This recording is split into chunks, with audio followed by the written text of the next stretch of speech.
Judith, uncharacteristically disheveled, paced back and forth inside a palatial mansion. Her prisoner, minion? I don't know. You remember Rasgulath? The demon from that meeting where Judith ate everyone like she was hitting the buffet at a Golden Corral? Rasgulath lived. I don't know if that makes them lucky or not. Anyway, Judith paced back and forth in one of the living areas of Rasgulath's mansion. A terrified Rasgulath stood watching, wringing their hands in anxiety. God!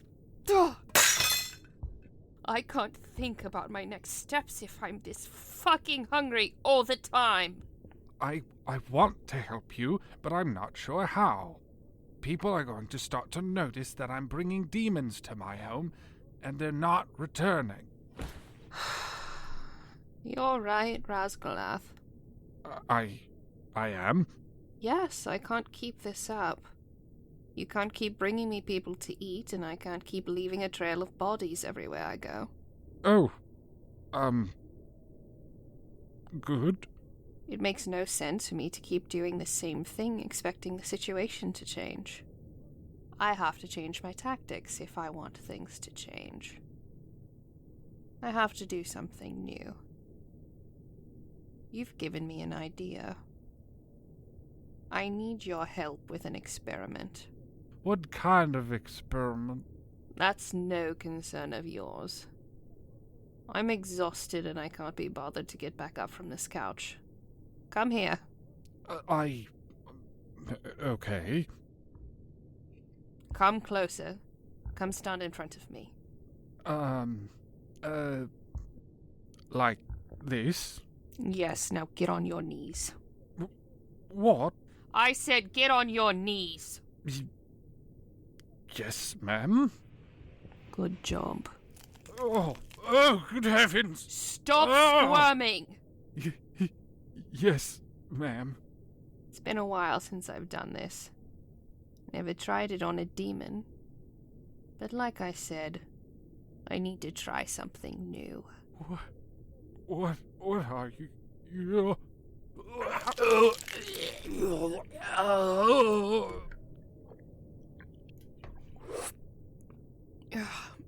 Are you still with me, Rasgulath? Yes. Good. Now it's your turn. Judith bit her own wrist until a stream of blood began pouring down her arm. She grabbed Rasgulath by the hair and directed their mouth to her arm. Drink up. You're about to become something entirely new.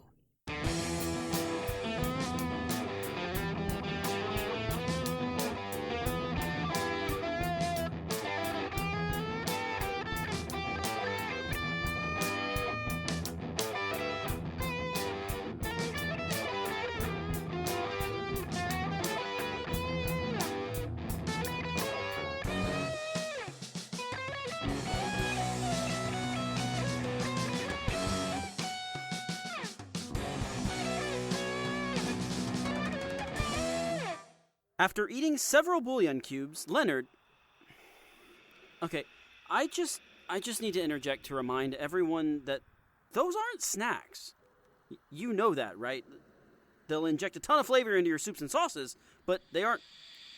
they are an ingredient, not a snack. I don't want you all to start popping those things like candy. It can't be good for you. Anyway, I digress. After eating several bouillon cubes, Leonard had collected himself enough to get up from the floor. Keegan gave him a thoughtfully packed reusable grocery bag full of supplies, including blood for Sonny and Jacksie. Bag in hand, Leonard poofed back to corruption. Fuck! Oh, it's you again. Okay. You really must stop pointing that thing at me! Leonard? Did you learn where Rita is? Great. You woke her up.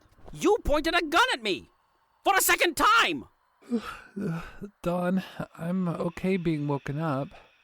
Are you really stressed about Leonard waking me up, or are you overstimulated and looking for a place to put that irritability?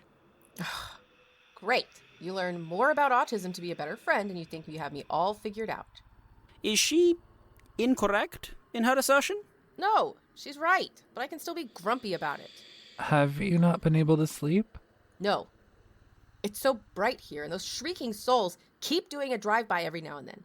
I'm pretty sure one of them called me a slur. Unfortunately, that's highly likely, given the kind of people that end up here. And I keep expecting Leonard to poof in. It's the same reason I hate being in rooms where there are a lot of balloons. Excuse me? Balloons pop. Sudden noises are really overstimulating for me. A room full of balloons. It represents the potential for a sudden noise if one pops. Exactly. Leonard and those racist spirits are a room full of balloons, and I can't exactly wear my headphones here. It's not safe. I need to be aware. Well, I can't do anything about the spirits, but I believe I'm done being a room full of balloons for now. I have some good news and some bad news. Give me the bad news first. Really? Ugh, yeah. The good news can help take the edge off. My contact was unwilling to help us. I don't know where Rita is. I was afraid that was the bad news. What do we do next? I'm not certain. I do believe we should all try to get some rest, though. What's the good news? I have supplies from Keegan! Oh, thank God. I was getting pretty fucking bloodlusty. Anything in there for me? Of course, darling. Keegan was a darling, and he procured takeout from that vegan restaurant you and Rita love. He included a travel mug full of coffee as well. Holy shit, Keegan is the best. Yes!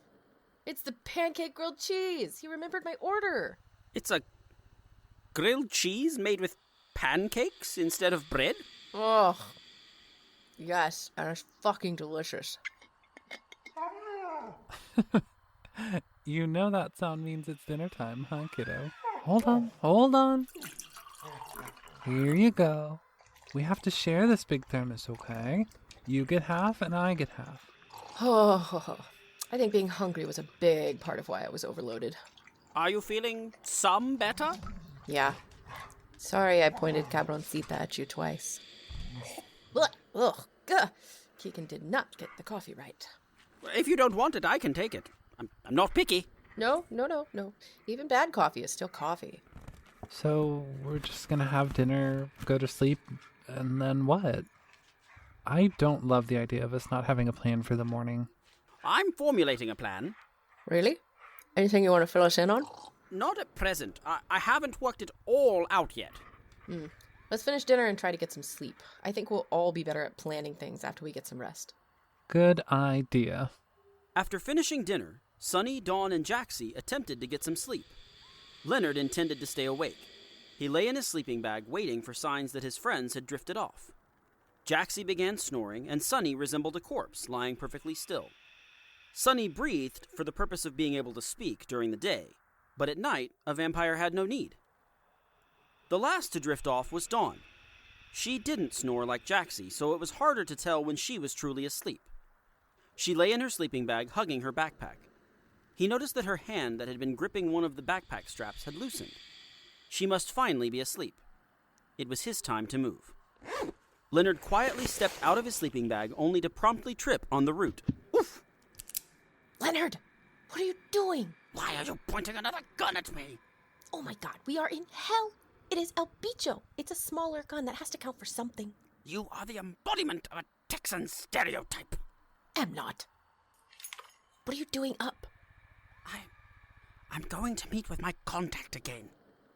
I must get us Rita's location. Things did not go well earlier, but I believe I can still get us what we need. I need to try once more before we leave this dimension. Do you need help? Just be ready to go as soon as I poof back. Let Sunny get a few more minutes rest. But wake her as soon as you have your things together. Got it. Good luck. Sorry I keep pointing guns at you. Thank you, darling. Leonard poofed into Asmodeus' study once more. He had remembered hearing him say that the tracker was in his desk. He had no intention of trying to speak to Asmodeus again. That dude was the fucking worst. Leonard was gonna fucking steal. Upon arriving in the office, he was horrified to see that Asmodeus was there. Thankfully, he was asleep. The bottle of scotch he had been drinking earlier looked to be empty, and it seemed that all three of his heads were drunk and sleepy, having nodded off over the latest issue of Forbes that he was gently clutching in one of his massive hands. Leonard had to be as quiet as possible, which was not easy when you're a guy with hooves walking across a hardwood floor. He approached the desk and attempted to make an educated guess as to which drawer the tracker would be in. He didn't want to have to open more than he needed and increase the risk of waking up Asmodeus. The mail tracker was something Asmodeus needed after a goop harvest, which happened twice a year. He wouldn't be making deliveries if there was no goop to deliver. Since Leonard saw plenty of sex goop on the trees in the forest, he made an educated guess that they were between harvests. Leonard kept his most used items in the top drawer of his own desk. Since Asmodeus wouldn't be using the tracker at present, Leonard decided that the big bottom drawer made the most sense to check first. Leonard peered into the drawer. He couldn't see inside of it well, since the room's only illumination was the fireplace and a small table lamp beside Asmodeus. He knew what the mail tracker looked like. It was the size of an old-school Game Boy. It had an LCD screen and a small keyboard. They were usually white, and they had the DMV logo emblazoned on the back. He decided to feel around to see if he could find it. Holy shit! What luck! He was reasonably sure he felt it. It was the right size and shape. He felt the buttons on the keyboard and a screen. All he had to do was quietly pull it out. As he slowly lifted the tracker out, he felt his finger press a button. Welcome to the mail tracker, part of the interdimensional mail service. Brought to you by the DMV. For a tutorial in English, press 1. Espanol, Leonard? Prima, what are you... My tracker! Asmodeus! I promise this isn't what it looks. Big man! Wake up! Papa's got an intruder! Good Lord!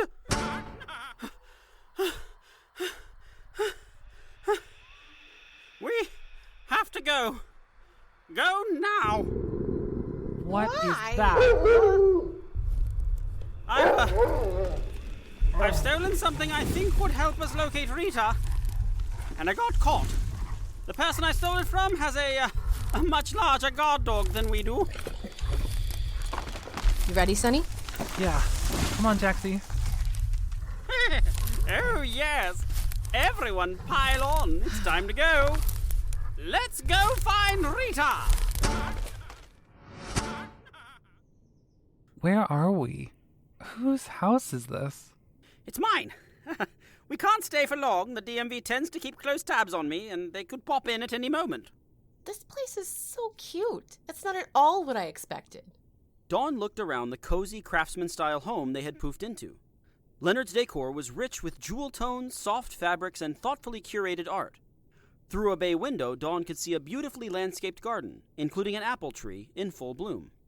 I hadn't really thought much about what your house must be like, but I certainly didn't expect this.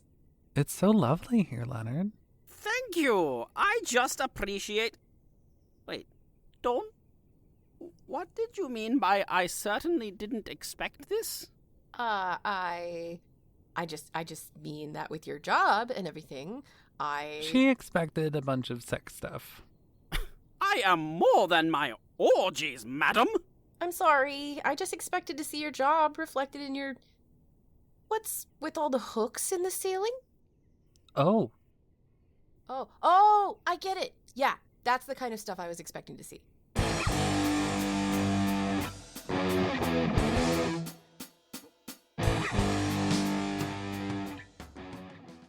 After Millie left to see about trading the DMV transporter, it took a grand total of 23 minutes for Rita to get so bored that she disregarded Millie's orders and left the warehouse.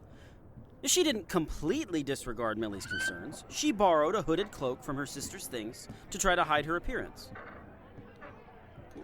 Where did Millie even find a place to buy cloaks? Why did she choose a cloak? Wouldn't a hoodie have been easier to source? I guess it lacks the same drama as a cloak. Yeah. Regardless, on Rita, it only succeeded in hiding the mohawk and disguising her torso. It fit her like she was attempting to wear a child's Hobbit costume, with the hem hitting the middle of her hamstrings. She kept her head down and made her way to the only place in Vitriol where she'd had a nice interaction with a stranger thus far. The bar where the nice bartender gave her a spicy water.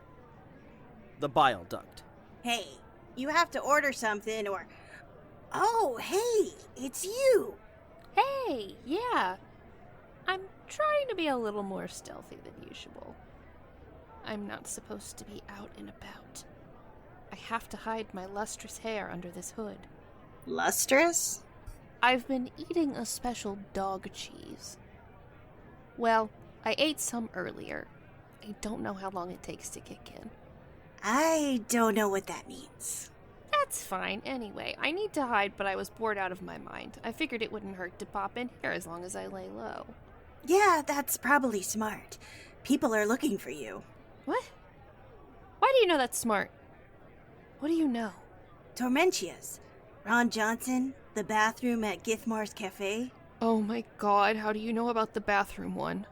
Everyone knows about the bathroom one. You're not gonna narc on me, are you? Nah, what good would that do me? There's probably some reward for turning in... For turning in the person who killed Ron Johnson. The reward would be far less than what I get if you stay out of a prison camp. Ooh, another spicy water, thank you. Pimplemoose. Weird name for a flavor, but it's delicious. It kind of tastes like grapefruit. That is grapefruit. It's say Pimplemoose. It says Pimplemoose, and that's French for grapefruit. Wow. Well, you learn something new every day. Wait, you said you'd get more if I'm not in prison? What does that mean? What do you get? I get the Kingslayer. Out killing fascist. I am not the Kingslayer. I'm just me. I'm just Rita. Rita, I'm Figgle. Oh my god, I'm so rude. I never asked your name last time I was in. It's nice to meet you, Figgle. Why are we whispering introductions? I do not know. You're safe here, Rita. I feel like I am. Everyone here is pretty chill. Except Horny Derek. Hello. She wasn't interested in you last time, Horny Derek. She's not interested now. Do not look at me! You're a yucky person! Horny D's just checking in to see if your feelings have changed. No, her feelings haven't changed. Mind your business and drink your barf. What was I saying? Oh yeah, I actually do feel really safe here. It's weird. Why is it weird? I mean, this is a bar in hell. Uh-huh. And who decided that this was a hell dimension? What? The dimensions all get labeled as one thing or another, right? Heaven or hell. Earth gets to be in her own special little club on account of the humans. Who decided what makes a dimension a hell dimension? Well, programs for punishing the souls of bad humans are in hell dimensions. And people who commit acts of violence get reincarnated here. People get reincarnated here as things like bugs and stuff. Like rectum weevils or blood hornets. It's part of the ecosystem. Have you ever asked what happens when someone bad dies in a hell dimension? Well, no, demonic energy isn't really the same as when a human dies. I think it's Who just told you kinda that? like... Who told you a demon's soul is different? I bet it was the same people who put the prison camps and punishment programs in hell dimensions. The DMV. For a punk, you've certainly internalized a lot of propaganda. Oh my god, you're right. I'm such a fucking poser. Nah. I don't think you're a poser. I just don't think you've gotten to talk to many demons without killing them. I haven't. And I have met a lot of really nice people here. Except Horny Derek. You rang? No! Oh my god, shut up! Chill, dude. Sorry about him. Not your fault. I know it's rough in most hell dimensions, but what do you expect when we're made to traffic in souls? I have no choice but to accept soul credits as a form of payment. I don't want to. They make us fight for our basic needs, and a lot of people get desperate. They do bad things as a means to an end, and when people call you evil long enough, I don't know, I guess I kind of understand demons who start believing that about themselves. Thank you, Figgle. You have given me a lot to think about.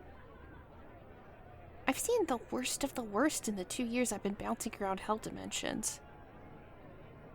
I never thought about how those people may not have started off bad. I'm glad I snuck out of my warehouse to come hang out. This has been enlightening. And I really need to stop killing so many demon lords and their minions. No. You need to keep doing that. Figgle, I thought the whole fucking point of this was to remind me that most demons have the capacity to be good or evil, just like anyone else, and I've been fed propaganda. You've been killing the ones responsible for our oppression. They may not have started out bad, but they make choices every day that hurt people. You've been killing the ones that are in bed with the DMV and subjugate everyone in their dimensions. They're responsible for untold death and destruction. You're a hero.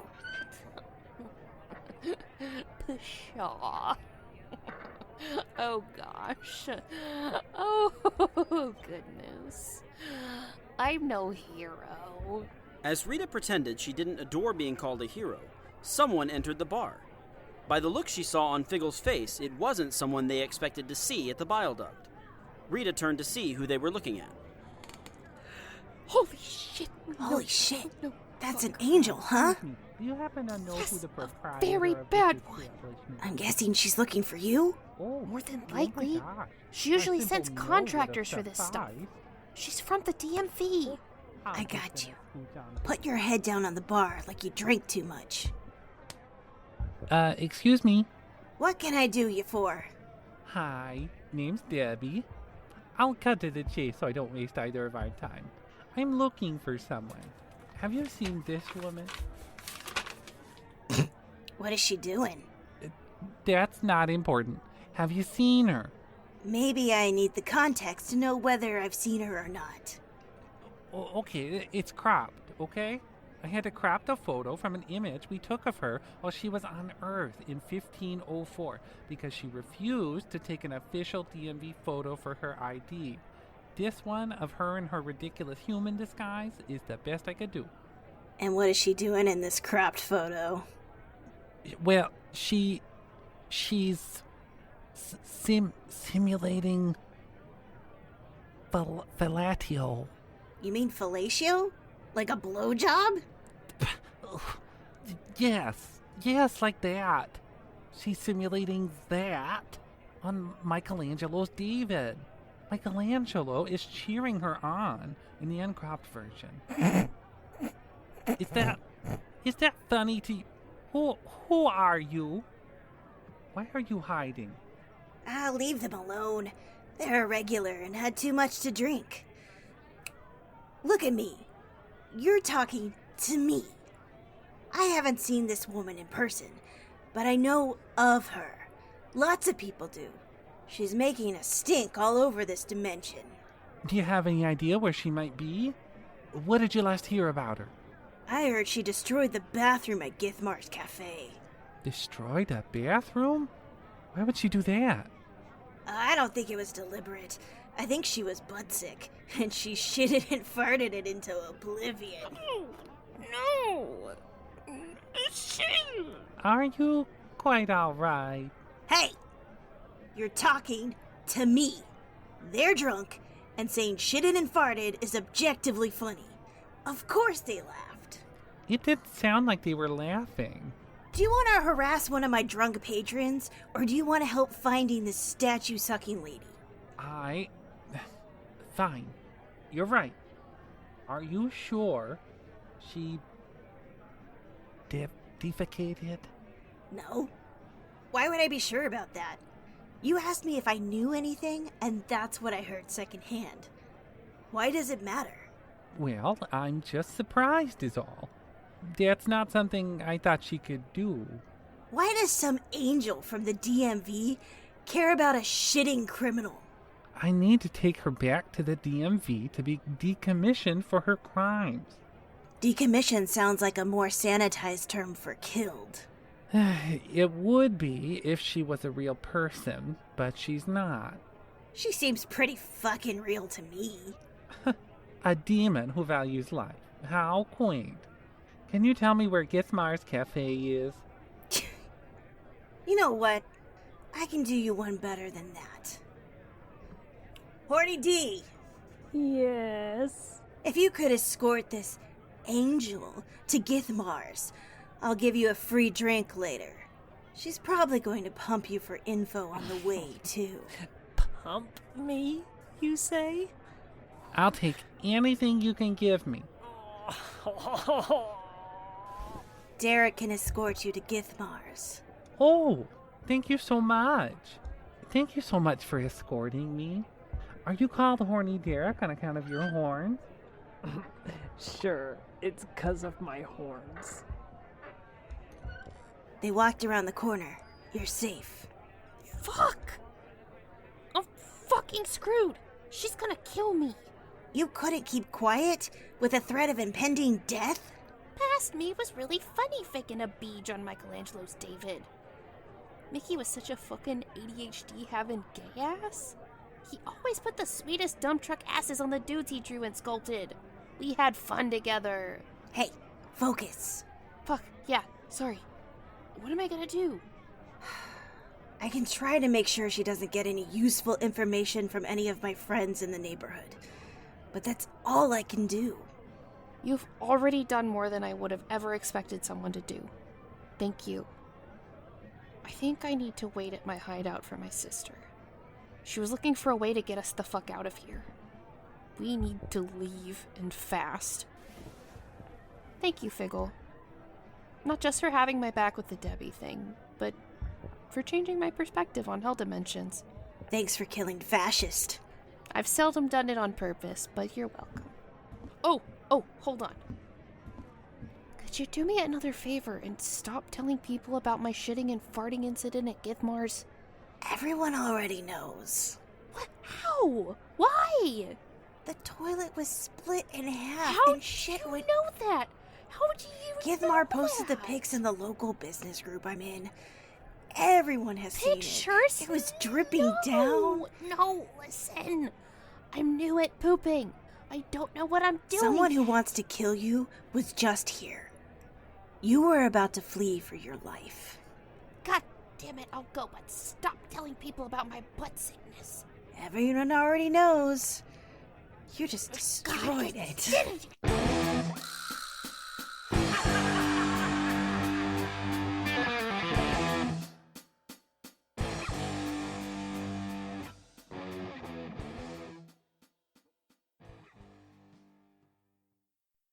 Hey, it's me with the housekeeping section.